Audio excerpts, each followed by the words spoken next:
Happy Halloween! Trick or treat, y'all! Welcome to the St. Canard Files, a Darkwing podcast. I'm your host, Will Santana, and I'm Mike Russo, and I'm going to need complete concentration to save this fiasco. All right, Mike, man, it's Halloween season, man. Yeah, it's only a couple of days away, isn't it? All right, you're not still going out there bag snatching, are you? Taking little kids' bags? Why would I do that? Oh, man, but it's Halloween time, man. My kids love Halloween. My wife gets into it. I have my moments. I go in and out. I just wish more kids would come around my neighborhood so I can give out some candy, but it's like I always buy a couple bags and we pretty much eat like 80% of it because no one comes to our house for some reason. Yeah, we barely are home on Halloween. We find a busy area. We head out that way. We stay out most of the evening. We don't come home until we're done with what we're doing. So we never get visitors anyway. All right. It doesn't bother me. As long as my daughter has fun, I don't care. Oh, man. So today we got comic book capers, but before we get into it, let's talk a little Halloween, man. You want to talk some Disney Halloween today? Yeah, I would love to talk about that. Great. So I'm sure growing up you had, Halloween routines, things you would watch when it gets close to October. Mm-hmm. I know I did. I would watch a whole bunch of things. I know I'll bet you watched It's the Great Pumpkin, Charlie Brown. I'm sure everybody watched that one. That's my main one. Yeah, it's everyone's main one. If I go a Halloween without watching that, I did something wrong. And I also enjoy watching I don't know if you ever watched it when you were a kid, Garfield's Halloween Adventure. Oh, I love that one. You did see that one with the pirate ghosts. Mm-hmm. Yeah, and of course, Disney always put out a bunch of stuff for Halloween. Is there anything you were a big fan of growing up, or even you watch now? Oh, I'll tell you what I watch now. This wasn't out when I was a kid, but I do like Frankenweenie. I really do enjoy Frankenweenie. Oh, the movie? Yeah, the movie, the Tim Burton. I know he had a short in the 80s, but I never saw the short. I'm used to this black and white version that, 10 years old now? Something like that, because it was CGI, wasn't it? Mm-hmm. Yeah, I haven't seen it. Oh, you haven't seen Frankenweenie? Mm-mm. Okay, yeah, you should check it out. It's basically Dr. Frankenstein when he was a kid, and you can see everybody, Igor and them coming up as kids. They're in class and how he wants to become a mad scientist. Was that Disney? Yeah, it was Disney. I did not know that. Another one is probably the Haunted Mansion. I'm not a big fan of it, but I do like it because of the Disney ride. The Eddie Murphy one. Yeah. Yeah. I love the ride, though. Oh, yeah. That's what I was going to say. I think I watch it because I love the ride in Disney World. Mm-hmm. And then, I'm not a super fan of this one, but I know my kids love it. A lot of my friends love it, but Hocus Pocus is out there. Right. My wife loves that one. Oh, yeah. That's what I was saying. I know a lot of people do. I'm okay with it. I've never been a super fan of it. And then, of course, Nightmare Before Christmas. That's my baby, Oh, that one, that's a classic. I love that movie. And and you know what? It works for both holidays, doesn't it? Oh, yeah. It definitely does. Oh, I love the soundtrack on that one. It's so great. The animation, too. And there's some other ones I'll watch, here and there, like, the Toy Story of Terror. Yeah, I've seen that.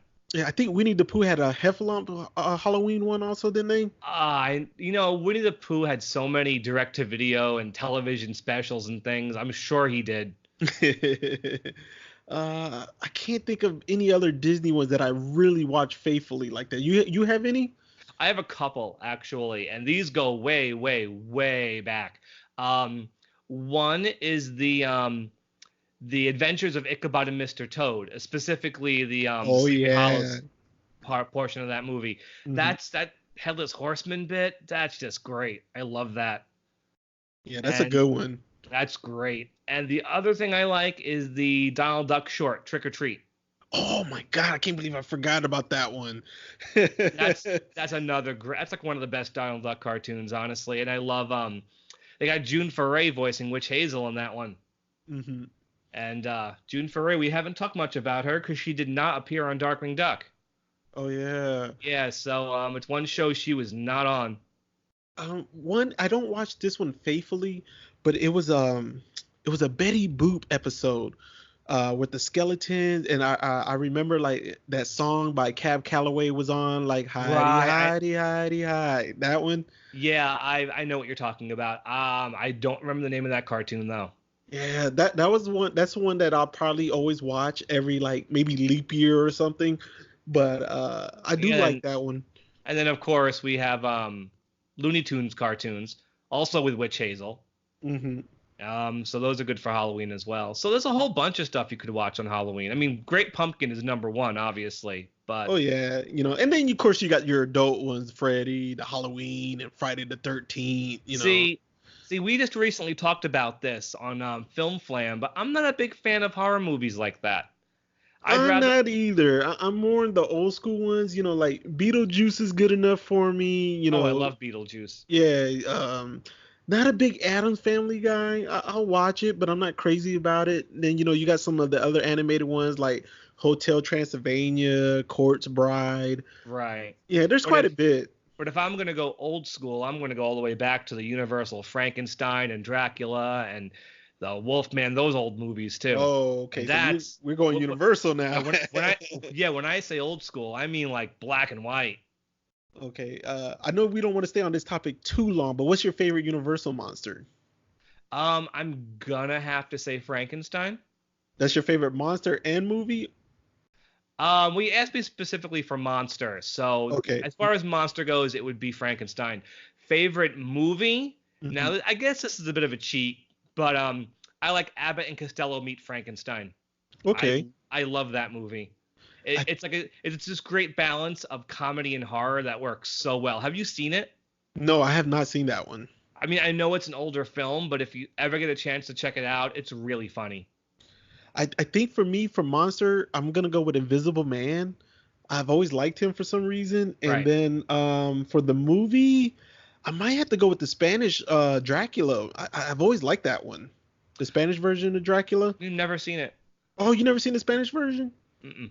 Yeah, you should check it out, man. To me, it's a lot better than the English version. Oh yeah, so I'll have to check that out sometime. Okay. All right. Anything else you want to say before we leave this topic and get Well, into comic book capers? no, I think we're good. I think we should move on and start talking about the episode. Okay. All right. Just remember, Ernest Scared Stupid. That's a Halloween one. Oh, good lord. Ernest. Jim Oh, Varney. Jim Varney. All right, but okay. Whew. Enough. All right, but you guys be safe out there. When you go out there trick or treating with your kids or whoever, man. Y'all just have fun. Be safe, man. You know,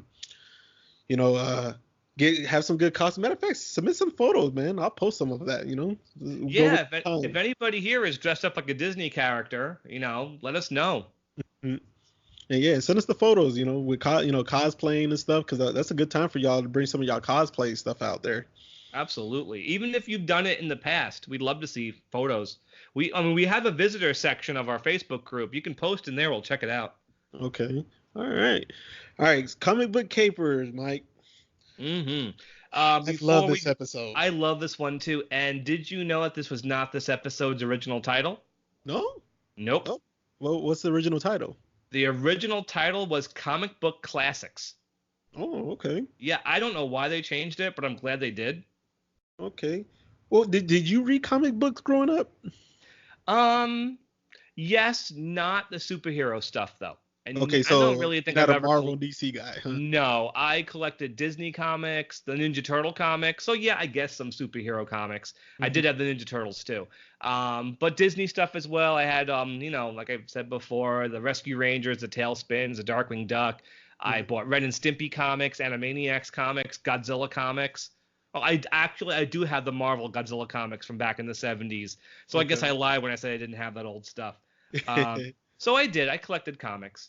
Okay, I think with me, I didn't really collect them, but I would buy one here, a Ninja Turtle here, a Darkwing there, a Spider-Man here, a Transformer there, but I was not a collector at all, so I don't want to disrespect anybody, who's into collecting like that. No, of course.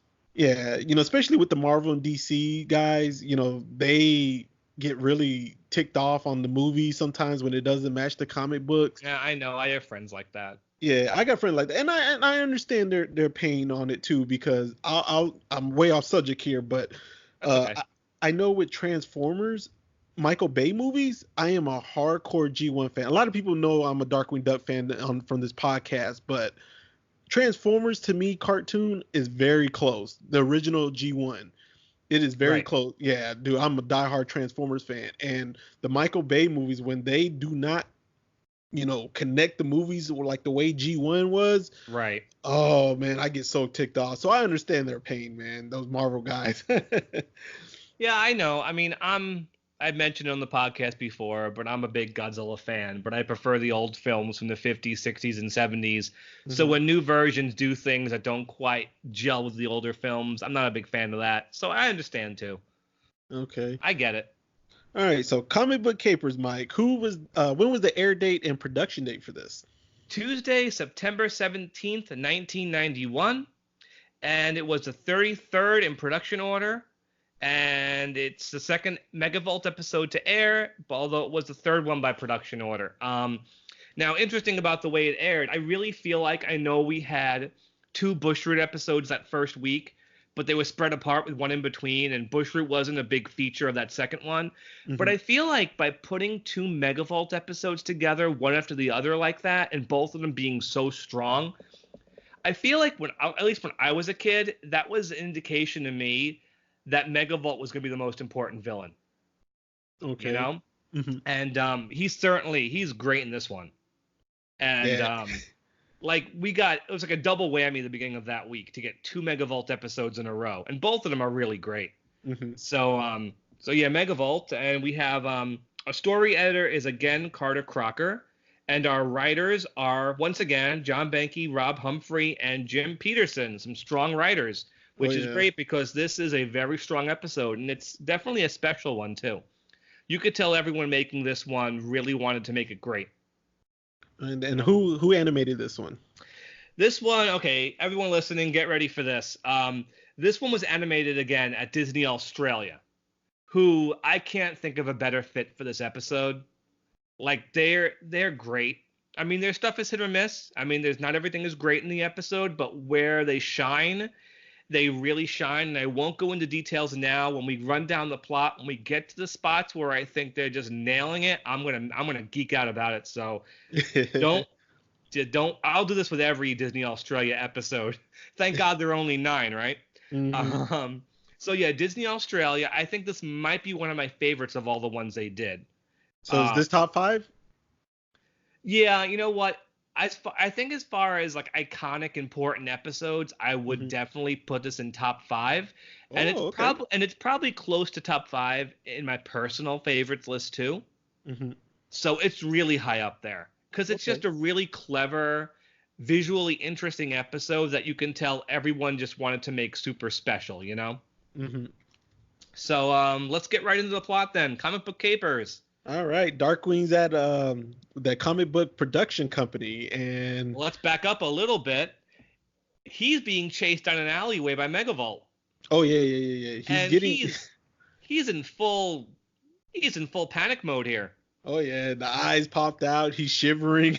Yeah, again, like I can just get started here. The animation in this bit is so great. Just he runs straight into the camera. He's clawing at the wall, and Megavolt's asking him how he wants to go, and Darkwing's saying, "This is so dark. Peacefully in my sleep at an obscenely old age."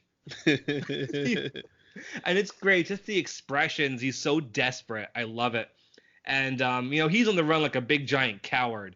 And then we find out this isn't real life. He's actually in a comic book publishing's office. Yeah, and he's And not his cockiness. He's not feeling this one bit. oh no, he is not happy. Uh-huh. Yeah, And he is, to say the he least. yeah. Now who was the production order boss? Who was that voiced by? This the pig here. He was voiced by Andrei Stochka. He was doing voiceover since the early 80s. I think the Disney character, at least, we'll just narrow it down to Disney. I think the Disney character he's most well known for was Owl from the Winnie the Pooh show. Oh, okay. He wasn't the original voice of Owl, but he did him through the 80s and 90s.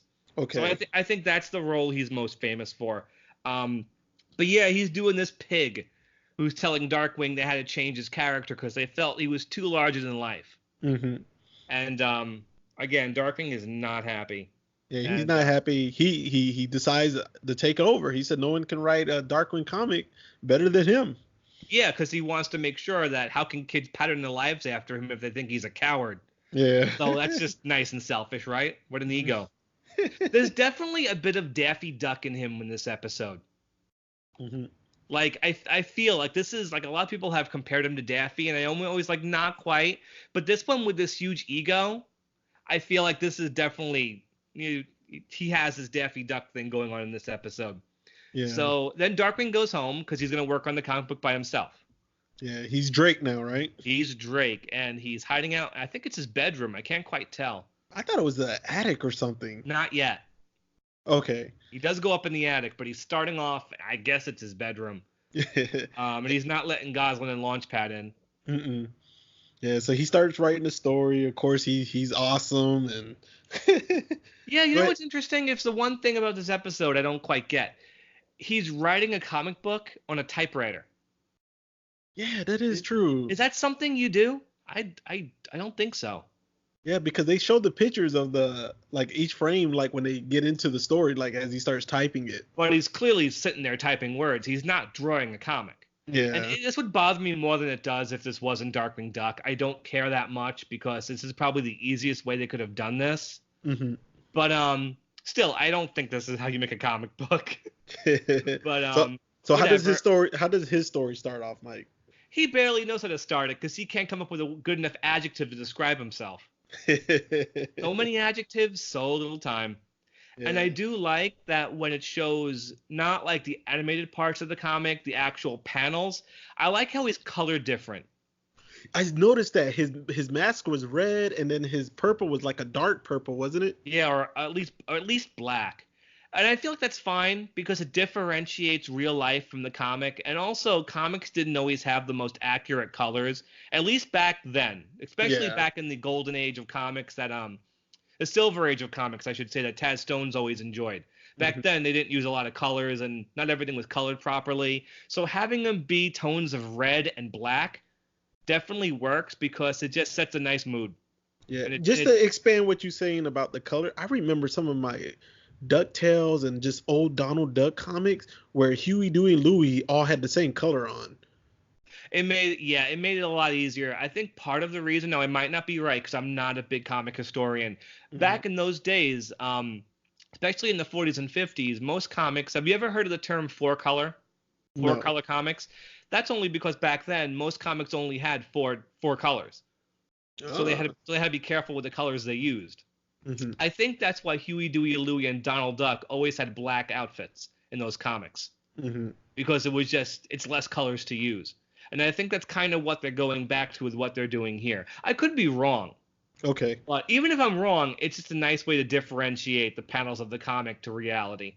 Mm-hmm. And it's fine. So in this comic, they're what are they doing? They're investigating an attack on a safety inspector. Yes. And they're going into the bathroom, which might recognize this scene from the opening theme song. Yeah, he kicks in that door. He kicks in that door, and he's pointing back and forth with his gas gun. And they find a blow dryer on the floor. Yeah, and it's amazing how he says something's wrong with this blow dryer. He inspects it and knows something that the blow dryer has something to do with it. Yeah, well, he says he's obviously been blown through this bathroom wall by an unknown force. Yeah. And it turns out he's right, because once Launchpad plugs in the blow dryer, what happens to Darkwing? Oh, he goes straight through that wall. And he's missing his teeth, too. Yeah, it leaves a Darkwing-shaped hole in the wall. And yes, he's missing his teeth. Mm-hmm. And so Darkwing, in the comic, he figures out it was Megavolt. Yeah. And but before they even get to Megavolt, the engine starts knocking. Mm-hmm. I don't remember any engine knocking, but it isn't the engine. Who's knocking? Wasn't it Goslin? It is Goslin. Yeah. Goslin's getting sneaky trying to get in there. And and here's where I love some more of the Australia animation. I'll be stopping frequently to talk about this. I just love this bit, just how snappy the animation is. Just Goslin, she pumps her fist and then she jumps off screen. And then when Darkwing realizes he's drinking jalapeno juice. Instead of lemonade. But the expressions, he's crying black tears. Mhm. Like, that's how much in pain he is. Like, the drawings are so great how he's quivering. It's fantastic. And he has to run into the bathroom, leaving a black smoke cloud behind him. Is this the second or third time we've seen him not able to handle spicy?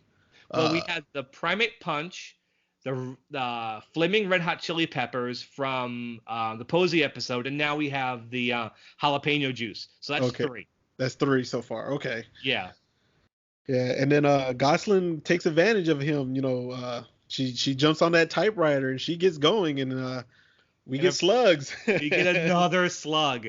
We get a giant flesh-eating slug monster from Mars, who I should add, his vocal effects by Frank Welker. There's no missing that. And I really think this design of this slug, I think this is what they use when they come back with Dr. Slug. Like months from now, they come back with Dr. Slug. I think they based it off this slug design because he looks a lot like it. So Darkwing and Launchpad have to fight this slug. Yeah, And karate kick doesn't work. He bounces right off of him. and he decides to throw salt. Yep, and I like how he doesn't have the money to buy the salt, so he borrows it from Launchpad. And Launchpad comes up, and he asks for change. But you got to remember, this is from Gosling's perspective. What is perspective? Yeah, Yeah. of course. You notice starting in this scene and a lot of the scenes in this episode during the comic sections, there's billboards for the Darkwing Duck comics everywhere. Oh yeah, I did notice that. Yeah, It's a great little background touch. hmm So he defeats the slug. He doesn't kill it. It hops away, gets all tiny, and Drake comes back in. Yeah, just as Gosling's getting going. And of course, she wants to throw in a zombie because you know how Goslin is. That kid needs therapy. Yeah. Drake shows up. Goslin is gone, so she's out of the episode. Really brief appearance for Goslin, but she made it count. hmm And so Drake, he's out of the bedroom, heading towards the Typewriter. up into the attic. Oh, the attic. Okay, yeah. This is where he went to the attic, and he gets back on the typewriter, and he brings Megavolt back into the story. Brings Megavolt back into the story. What's funny about this episode, I didn't really catch on to it when I was younger, but you listen to the dialogue whenever Darkwing's writing the comic. You listen to how like over dramatic the dialogue is. It's like this is how Darkwing assumes Megavolt should talk. Mhm. Like Megavolt would not make a comment like "fools leave me no choice," but he says it. Because that's what Darkwing assumes Megavolt talks like, because Darkwing has no respect for Megavolt's vocal patterns at all. And Darkwing, of course, is going to make himself sound a lot more heroic. So anytime Darkwing's typing, he's all like a big shot. Megavolt's all like cackling and evil, more so than he ever is in the show. Yeah. And I love that. It's like it's this perfect attention to the writing. hmm Like this episode could have been like phoned in, and I'm so glad it wasn't. And I could just tell they loved writing this one. Like and that's why I love this one so much. It's great. And then Launchpad distracts Darkwing to ask a question about washing machines. Yeah, and Darkwing has to go take care of it. Like, what was his question? Like, asked him if I dropped a box of soap into the washer and the lid was shut. With the thing on high. What would happen? And great face on Drake. When Launchpad asked him about the washing machines, and we switch back to real life, this face he's got with the bridge of his beak all like scrunched up, like the way we would scrunch up our noses when we're like shocked at something. Yeah, I love that drawing because his face just goes up. He's like, what? And get the whole scrunched up bridge of his nose. It's great. And Launchpad's flooded the whole house because of course he did. Yeah. So now it's Launchpad's turn to ruin the story. Oh yeah, so now we get it from Launchpad's perspective, and we go to the.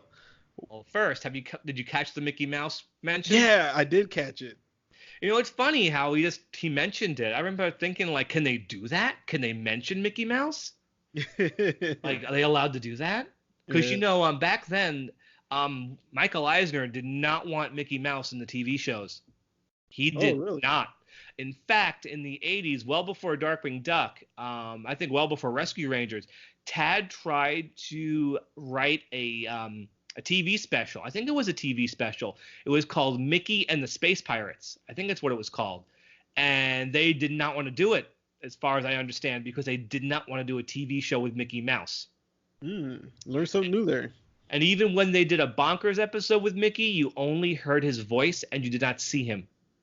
Okay. So it wasn't until like Mickey Mouse Works and House of Mouse that they felt comfortable using Mickey in a TV show.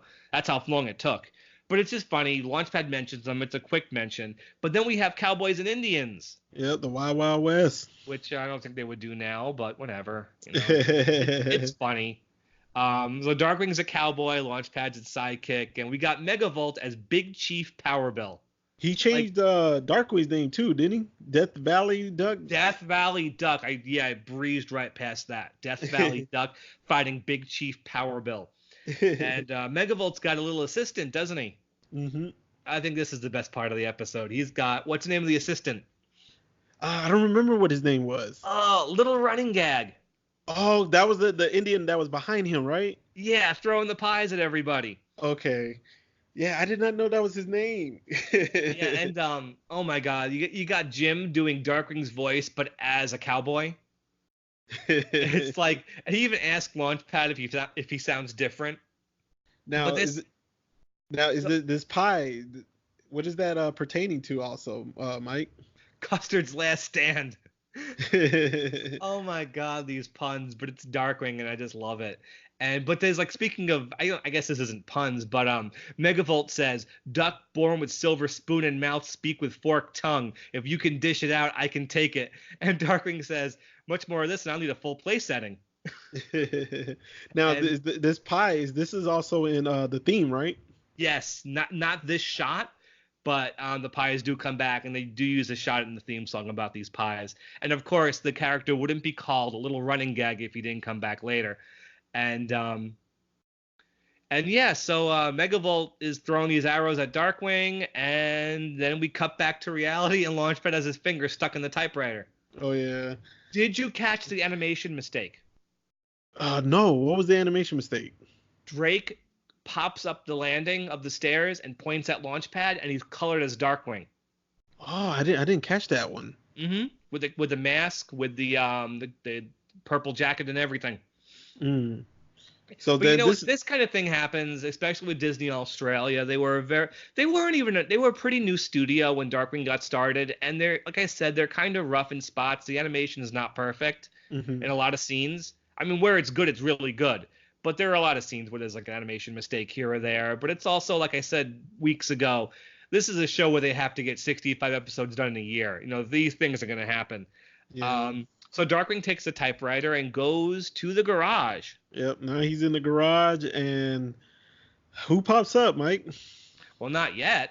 We have a little because he got back. Because now they have to fight Megavolt again in the comic book. That's right. He got back to his point of view. We're no longer on Launchpad. We went back to Darkwing, right? Yeah, or Drake. Yeah, and now Megavolt has this remote control that can control appliances all over the city. Mm-hmm. And he uses that to trap them in an elevator. Have you noticed when Darkwing is telling his perspective of the story, Megavolt was shooting lasers. Now he got the control. Like, he's kind of like all over the place with Megavolt. Well, the assumption I get from the story is this is something that actually happened. Mm-hmm. Because later on, him and Megavolt are discussing it, and they make references that this is how it should have happened. Mm-hmm. So my assumption all these years has been that this basic story of Megavolt controlling appliances and fighting Darkwing, this is something that actually happened. Okay. That they're embellishing. You know? Just the dialogue makes me think it's what happens. But he traps him in the elevator and rockets it off into outer space. And I want to give a shout out to like the layout artists and the background designers here. First of all, I noticed, not for the first time, but I've noticed before that in the backgrounds of the comic parts of this episode, the sky is colored red the entire time. Mm-hmm. In real life, it's blue. But in the comic scenes, it's all red. Which it actually looks cool in the comic scenes. It's really cool. Like I said, the layout artists and the background designers in this episode do a phenomenal job. Just the angles in the building as the elevator's going up and down. Mm-hmm. Like, this show has such great like background design. Just in the buildings, the simplicity of the buildings and the clouds. And this episode really ramps that up. It looks great. And So So the yeah, so Megavolt uses the elevator. What does Darkwing and Launchpad use? well, they're stuck in the elevator. They go in another elevator, and Megavolt has it rocket up and down, and finally it bursts right out of the roof of the building, all the way up into outer space. And Darkwing assumes, what a 50-mile drop in something approaching the speed of light is going to be a pretty rough landing. But before they crash, somebody interrupts Drake. Binky. Binky's back. Right. Here comes Binky. And again, gonna praise the animation over here. I love how Binky is animated here. Like she's talking with her hands, and like they pay so much attention to how her hands are supposed to move and her mouth is supposed to move. Like someone animating her really gave it their all. And she looks great. And I feel like this is just a great piece of animation, especially Darkwing talking directly to the audience when he says, did Hemingway have this problem? Of course not. He didn't live next door to the Muddlefoots. I love it. So what does she need? She needs ground cinnamon. Yeah, ground cinnamon. And I know most people won't probably think the Binky part is going to be cheesy and all that. But I think for the gag, what's going on in this episode, it works, man. Yes. It really works. I really wish they would have done more with Binky on her own. Because she rarely ever shows up alone like this. And I feel like they could have done so much more with Binky. Yeah. But like this is proof that she's a funny character.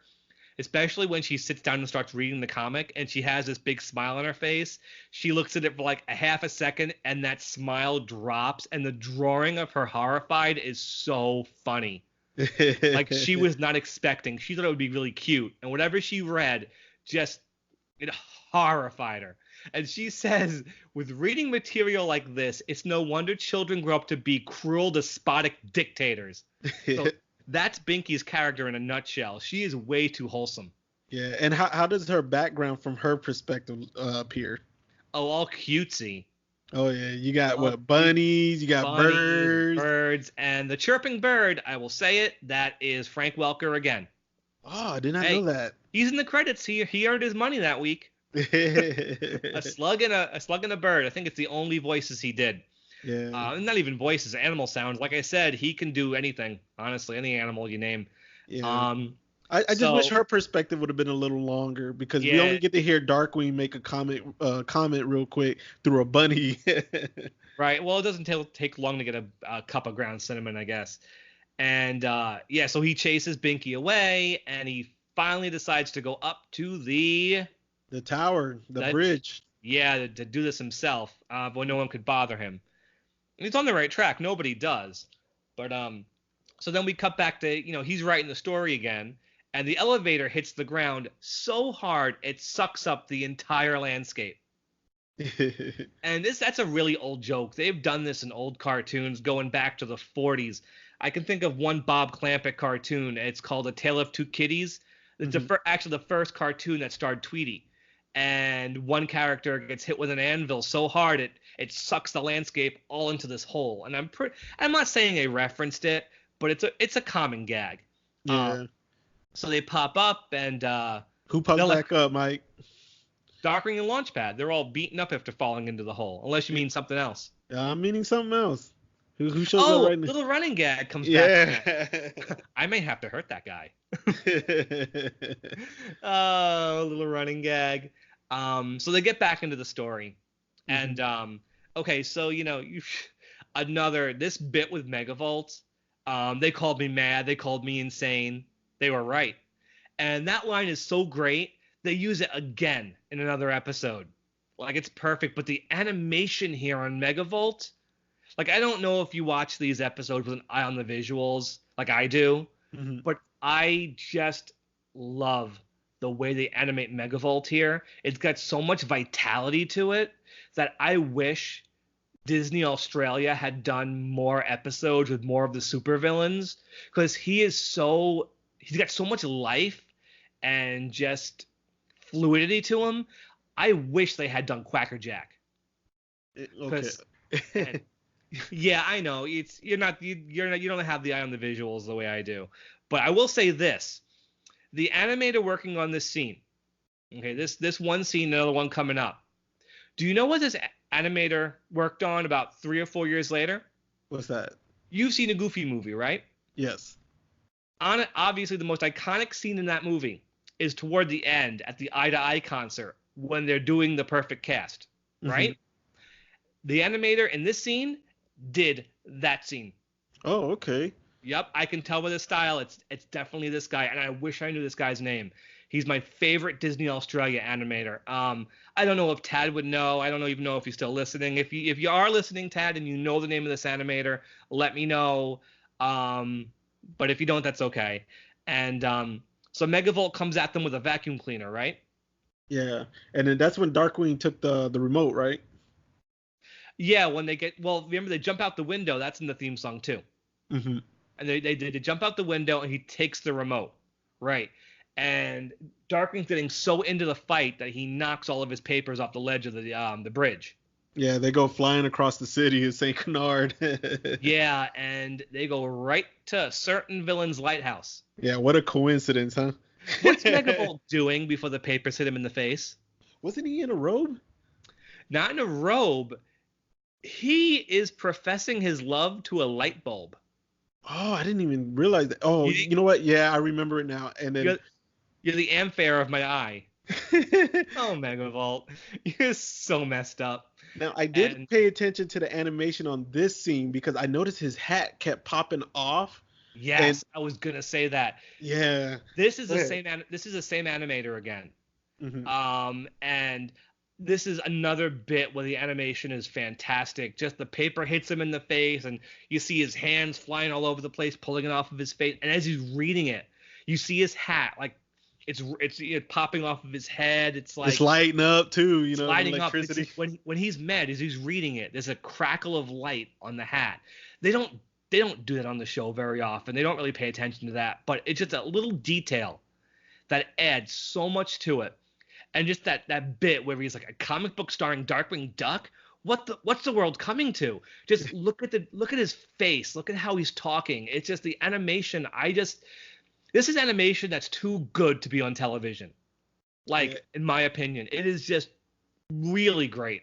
And I could go on forever about this, and I won't because I know it'll get boring to anybody who doesn't really pay attention to the animation.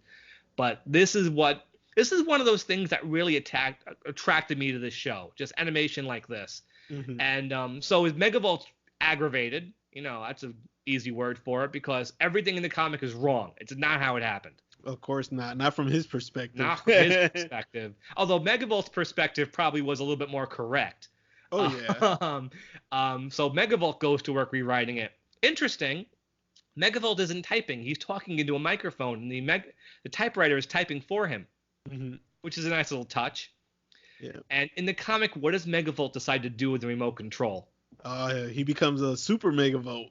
Yeah. What is he? He's a new improved Maximum Mondo Megavolt. Yeah, he's like gigantic. Yeah, he's like 50 feet or something like that. And he is just going after Darkwing and Launchpad. They don't stand a chance. Mm-hmm. And somebody pops back up, though. Yeah, they hide in a building. Megavolt chars it to ashes, and then a pie hits Darkwing in the face. And it's who?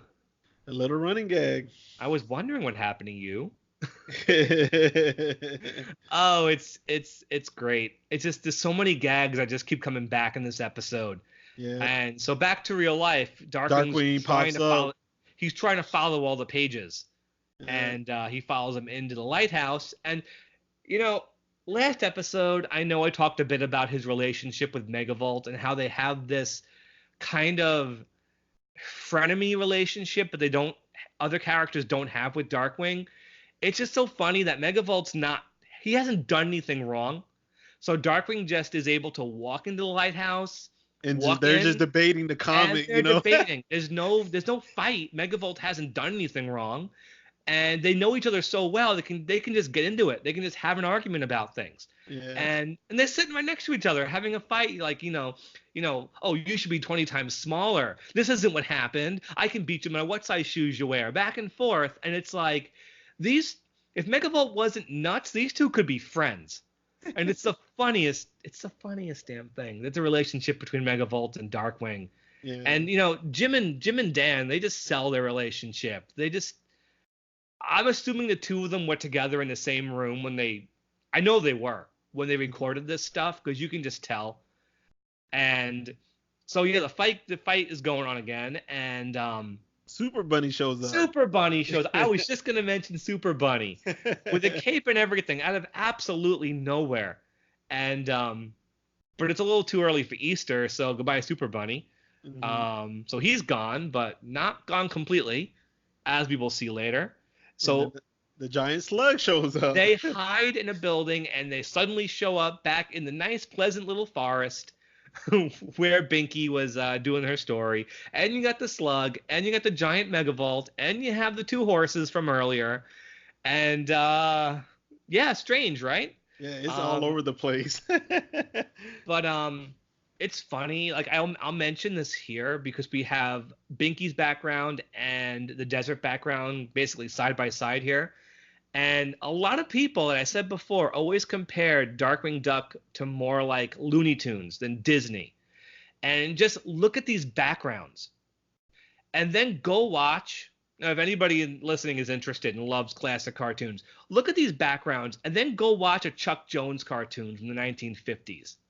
Like, these backgrounds, that's just classic cartoon right there. That's not Disney. That's Warner Brothers. Mm-hmm. And I feel like that's exactly what they're going for. Like this desert, that's Roadrunner right there. Yeah. Like, I think it works though because it's the comic. It's the comic. It's not even a complaint. It's perfect. I love it. Mm-hmm. Like I said before, the backgrounds and layouts on the show are amazing. And so they have to defeat Megavolt. And they do it in a pretty creative way. The giant cup of coffee.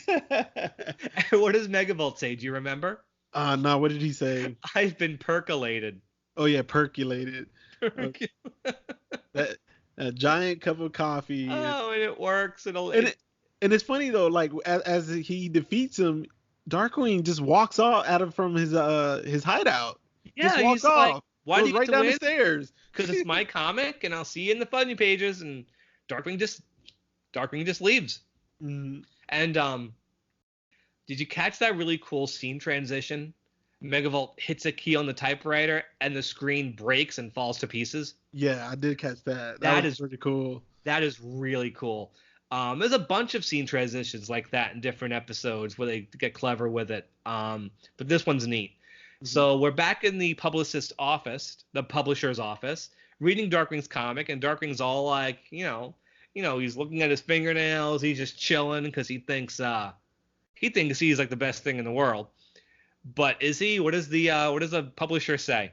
He says he hates the story and they want to roll with Super Bunny. And the publisher is like getting off on how mean he's being to Darkwing, because Darkwing let him have it at the beginning of the episode.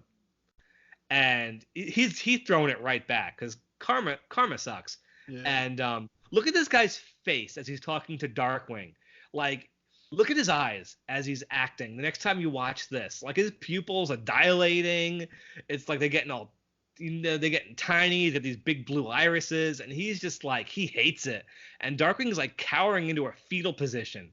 Mm-hmm. And it's so funny, but you're right. The publisher, he does like Super Bunny. Yeah. But after that, who pops back up, Mike? We get one more appearance from Little Running Gag. Another pie, huh? And the ending's got just a perfect ending. Oh, maybe Darkwing's comment? Is that what you're about to say? Yeah, maybe we can sell this epic to Disney. Who knows? They may make a TV series out of it. It's like, again, when I was a kid, whoa, he just mentioned Disney. Can he do that? Mm-hmm. Like Darkwing Duck just mentioned Disney. And I love how meta. This show is so meta, and I love it. It works. And there's going to be better, like more out of the box episodes than even this one. I mean, this has nothing on jumping in and out of paintings in Brush with Oblivion. Like Brush with Oblivion takes this idea and like really goes crazy with it, like in ways this episode never even thought of. Mm-hmm. But this one is still terrific, and I'm so glad they aired this one as early as they did, because like I liked this show before, But when this one aired, like this one was on a whole other level, you know? Yeah. And that's why I love it so much, because I think it's one of the episodes that made you realize that this show is going to do whatever it wants. It's going to just go crazy. It'll be meta. It'll be insane. And this is like one of the best episodes, honestly. All right, Mike, I'm going to switch it up a little bit today. Sure. I'm going to give my score of the how many gas gun canisters first this time. Yeah, of course. Go for it. Okay. I'm going to give it a 4. And the reason why I'm going to give it a score of a 4, I know to you is top 5. Right. To me, it's still top 10. So it's still good. Okay. I love this episode.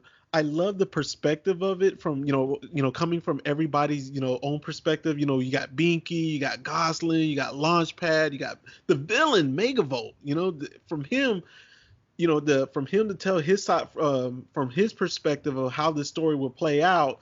And, he's going to win from his side. And then, them two standing together, that really caught me off guard. I haven't watched this episode in years. So Right. I didn't remember seeing them standing together like that. And back to Binky, I know a lot of people don't probably think her part is really cheesy, but it works, man. It really works for the whole gag. Now, this episode isn't about crime solving. It's not about, Darkwing saving the day or anything. Yeah, this was just a long running gag, He doesn't even get an entrance line. No, nothing at all. Like literally. This episode to me, it stands out. It's funny. It's hilarious. It gives us a break from a usual Darkwing episode where he's just going after a supervillain or something, No argument there. And that's why I really do enjoy it. It's a different vibe. It's a different gag. You get different scenery because he's moving around the house the whole time, and then people take over. So I really like that perspective of it, and then there's a lot going on in this episode. Yeah, and I know we didn't talk much about Gosling, and I know her part of her perspective is really short, but it was just fun to hear Christine Cavanaugh getting all into it, and you hearing her voice change. I loved it, man. I really like this episode. It's definitely top 10 for me because I'm biased toward another character. I'm sorry, guys, but that's just the way it is. But this one's getting 4 gas gun canisters for me. How about you, Mike? I'm gonna give this a straight out 5. Oh wow. 5 gas gun canisters. There are lots of episodes that are better than this. There are episodes with better Australia animation, honestly, and there are episodes that are a bit more clever. Like I said, Brush with Oblivion. But I think this one is so important in showing that the show is going to do something that no other Disney show had done up until that point, that it's one of the most iconic episodes of the entire series.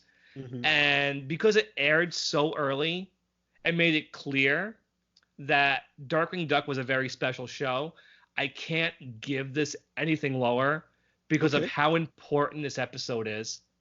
Like, all you have to mention is the comic book episode, and people know exactly what you're talking about. Like, everyone knows this one, And it's a really important episode. It's very important to me, and I gotta give it 5. Okay. Now, Mike, I'm going to switch it up now. We've already rated Megavolt, but in this episode, I really feel Megavolt is not the only villain. I feel it's everybody who took over the comic over Darkwing. So let's rate them all together. How many gas gun canisters you're going to give Gosling, Binky, Launchpad, Megavolt? Yeah, Megavolt's the last one. How much are you going to rate? Separately? No, all together. All together. How would you rate them, from taking over his comic? That's a very interesting thing to ask. Let me see. How would I do that? I mean, rating them separately would be easier because different sequences are better than others. But just one. Just give them one big one. 4. That's what I was going to give it. I'm going to say because Megavolt's side of it and that great cowboy and Indian sequence are so fantastic that 4. It's like that's the first number that popped out of my head. So 4. I'm going with 4. I'm going with 4 also, man. I like all of them, man. I think the only thing that keeps it from getting a full 5, some of their perspective was just too short. They didn't get a chance. I know it was only 22-minute, story, and they got to get back to Darkwing and let him take over the story. But I kind of wish, like they could have got a little bit longer. But other than that, I love it, man. I love it. Yeah, launch pads was, I think, just long enough. We probably could have seen a little bit more of Binky's, like you said. Yeah, and then what I did like also, like, because all of them were kind of short, I think, except for like Launchpad. I do like how they brought them all back together to end the comic. Yeah, that was smart. Yeah. And even the Super Bunny, that was the bunny from Binky's story. All right. Yeah. I mean, it must have been, right? Mm-hmm. So, yeah, the Super Bunny definitely was from Binky's story. Yeah. Mm-hmm. So yeah, great episode. I have no complaints about this one. Mm-hmm. All right. So anything else you want to add on the comic book capers? No, just great episode. Love it. All right. So what episode we got next, Mike? Oh, we are we got Waterway to Go, which is significant for a whole bunch of reasons. Which I don't think I'm going to bother saying now. Let's just wait till we talk about it. But okay, you don't want to spoil nothing? No, because we have a whole bunch of reasons why this one's significant. And if I started talking about them, we'd be here an extra 5 minutes. So I don't even want to do it. Well, right. We'll talk about it when we get there. Okay. All right. So that episode is next. Mm-hmm. Mike, where can the fans reach you? Mike Russo over on Facebook. Okay. Yeah. And I'm Will Santana. I'm also on Facebook. We have the Facebook page for the St. Canard Files, the Darkwing Duck podcast. We're also on Instagram. Mike, what platforms can they listen to the podcast on? Oh, we got Stitcher, Spotify, Apple devices, Google Play. We're also on YouTube, and we are on other platforms that keep popping up that I don't even remember. So it might not even be those 5 I mentioned. But yeah, we're on a whole bunch of platforms. It's super easy to find us. Okay. All right, Mike, man, make sure you be safe out there for Halloween, man. Send me a photo of what your daughter dressed up as, man. I will. She told me what she wants to be. She wants to be a red Yoshi. A red Yoshi? Yeah, green Yoshi's easy because they make those costumes. I don't know how we're doing red Yoshi. Okay. And we'll see what happens because we're recording this before it drops, so we'll see what happens. I'll post a picture when we figure out what we're doing. Okay. All right, so have a happy Halloween, everybody. Mm-hmm. And stay dangerous. Good night, y'all. Good night.